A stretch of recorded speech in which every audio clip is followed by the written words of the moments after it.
మరో బ్రేకింగ్ చూస్తున్నాం. గ్యాస్ సిలిండర్ల కొరతతో కొందరు అడ్డదారులు తొక్కుతున్నారు. నంద్యాల జిల్లా నందికొట్కూరులో విజిలెన్స్ అధికారుల సోదాల్లో ఈ విషయం వెలుగు చూసింది. ఓ హోటల్లో అక్రమంగా గ్యాస్ రీఫిల్లింగ్ చేస్తున్నారని గుర్తించారు. 6 సిలిండర్లను సీజ్ చేశారు. డొమెస్టిక్ సిలిండర్లను కమర్షియల్ సిలిండర్లుగా మారుస్తున్నారని నిర్ధారించారు. హోటల్ను వీఆర్ఓ వెంకటేశ్వర్లు పరిశీలించారు. విజిలెన్స్ అధికారులు కేసు నమోదు చేసి దర్యాప్తు చేస్తున్నారు.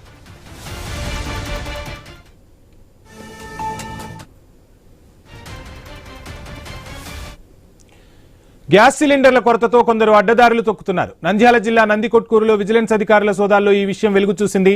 ఓ హోటల్లో అక్రమంగా గ్యాస్ రీఫిల్లింగ్ చేస్తున్నారని గుర్తించారు అధికారులు. 6 సిలిండర్లను సీజ్ చేశారు. డొమెస్టిక్ సిలిండర్లను కమర్షియల్ సిలిండర్గా మారుస్తున్నారని నిర్ధారించారు. హోటల్ను వీఆర్ఓ వెంకటేశ్వర్లు పరిశీలించారు. విజిలెన్స్ అధికారులు కేసు నమోదు చేసి దర్యాప్తు చేస్తున్నారు. ఇక ఐ న్యూస్ స్క్రీన్ పై మనం అధికారుల సోదాలను చూస్తున్నాం. సో ఎక్కడికక్కడ అధికారులు హోటల్ యజమానులను అదేవిధంగా గ్యాస్ రీఫిల్లింగ్ చేసే వారిని హెచ్చరిస్తూ ఉన్నారు.